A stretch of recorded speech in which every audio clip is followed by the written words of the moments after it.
So I know my hair looks very ratchet right now, but I had this idea and I'm starting it kind of spontaneously, so this is what you get. Right, so I have this big tube. I don't even remember what I got this from. Oh, what? Oh, a rug came around it. That's what it was, because it's really thick and durable as opposed to like a wrapping paper tube. And I'm wanting to make a Copic marker holder, so I'm going to cut multiple pieces out of this and then collect them and then find a way to, you'll see. So for starters, I need to measure out my Copic marker because I don't want them to go all the way in. I want them to hang out just a smidge.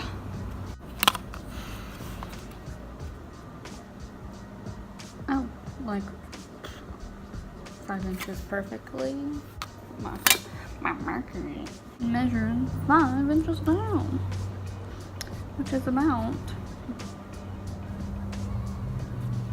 12 centimeters-ish. Make a mark. This is really thick tubing, so I would normally like go at this with like a box cutter, but I think instead of using a box cutter to cut this, because I would like literally cut a finger off, I'm going to use a little handheld, like a handsaw, which you'll see in a second when I pull that out. Alright, so I cut one with my handsaw to make sure that it works, and it was kind of a little messy, so I'm definitely going to have to like sand these down after this, which is like a bore, and it's like literally the size of a toilet paper roll. But this is different than the toilet paper roll because of the fact that this is like super thick and sturdy. Like I can't, like I'm squeezing pretty hard and like I can't bend it. Or toilet paper roll is a little flimsy. You can definitely, if you are on a more budget and you don't have one of these rolls laying around, like I happen to have one laying around, toilet paper rolls are an option. It's a cheap way to make this, so I wouldn't rule that out. It just might not be as long lasting. So I'm gonna go ahead and cuddle these up. It makes a horrendous noise.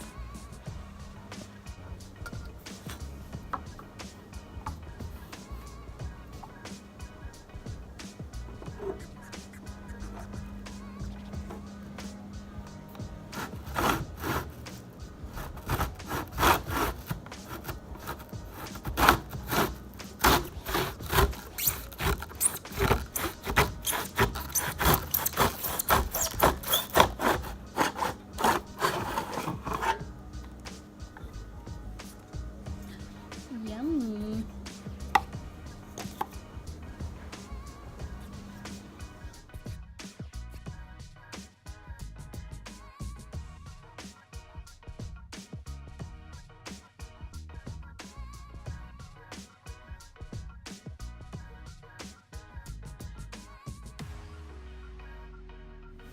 Alright, I got all my boys cut. Definitely gonna have to do some cleanup. Where you see me next, I'll be on my desk cleaning them up.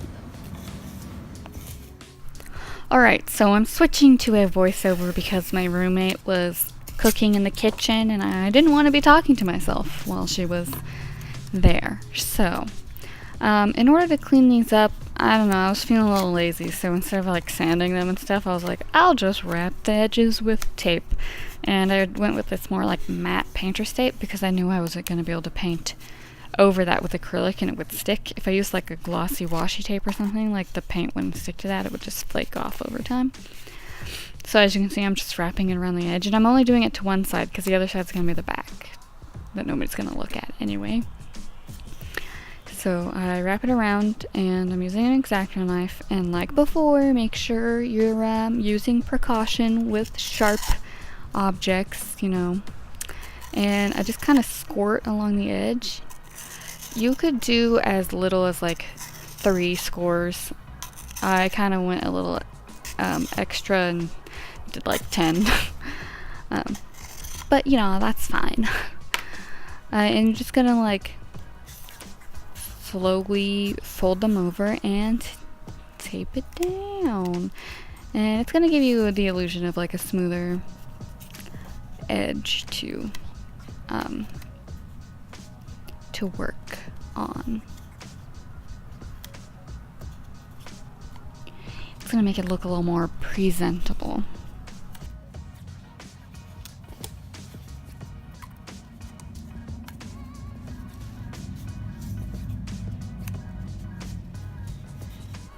Alright, so I ended up using 9 out of the 10 tubes that I cut.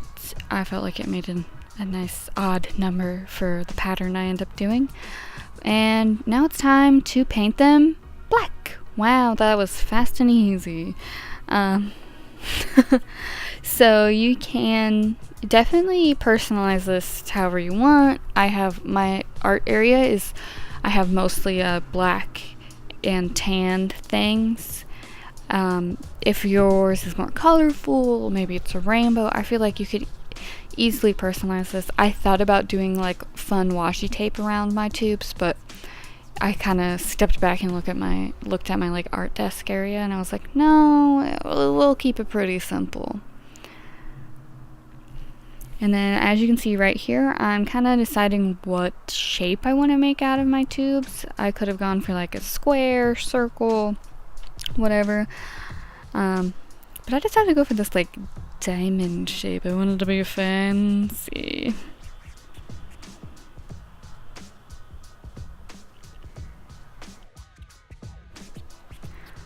Alright, so here's the final shape I chose. I'm gonna move the left and right points off and start from the center and work my way to the outside. Just using hot glue, just doing like a nice little strip of glue.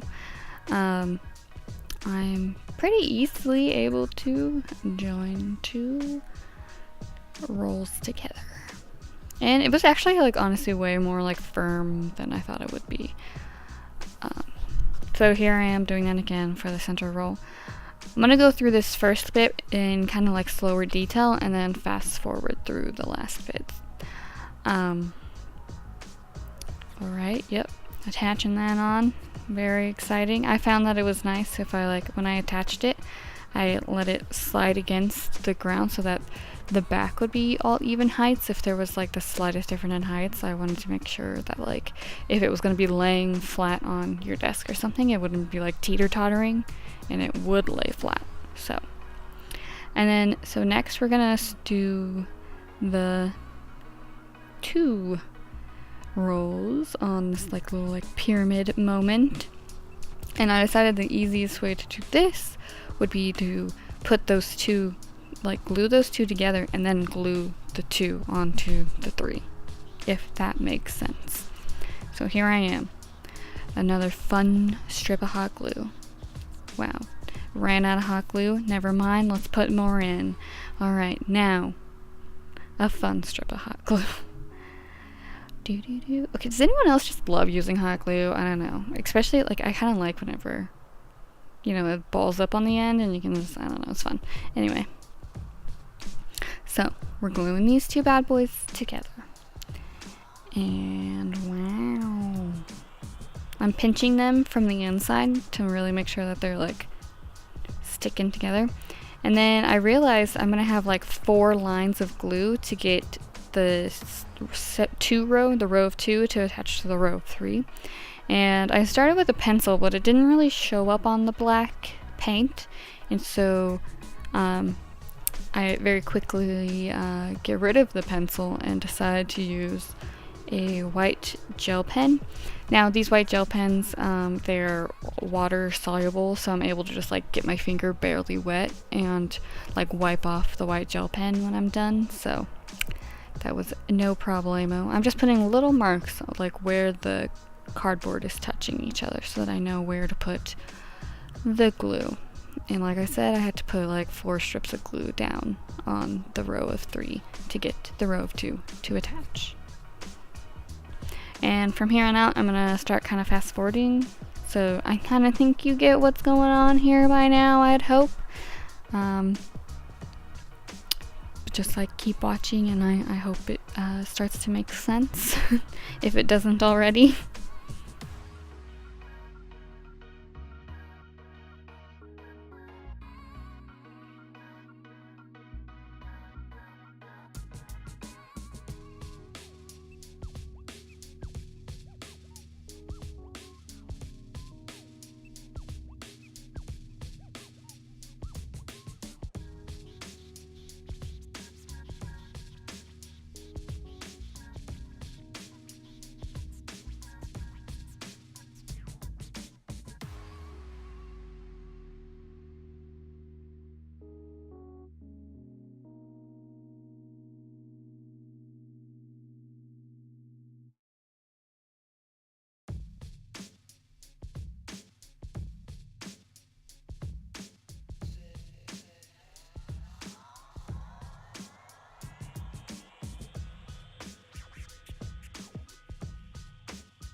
Alright, so now everything's thoroughly glued together. We have our distinguished front and back, and we got this fun little pattern. I decided I wanted to have a bottom on my little case carrying thing so that I could move it around without worrying about my markers flying everywhere. I don't know why I didn't think about this when I first started making it, but it was a pretty easy fix.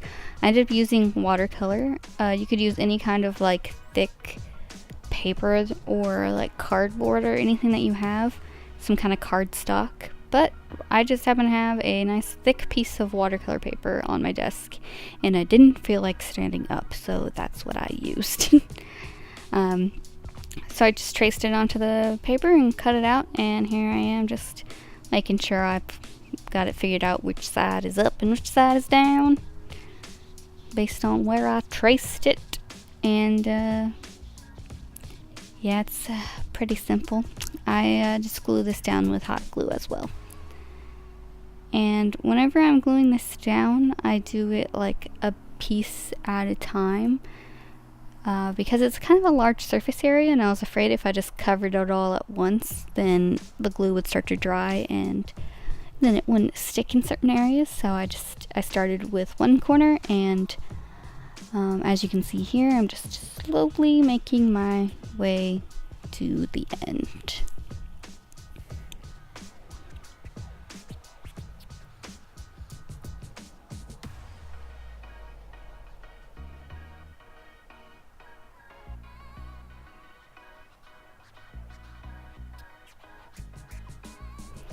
And then I get here to the final little end, and I was actually really happy with how this bottom turned out. Like, it looked a lot cleaner than I was kind of expecting it to. Don't know why I expected it to not go well.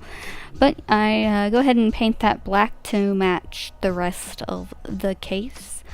Just did a quick coat. I'm just using like a random black acrylic. It's like the apple.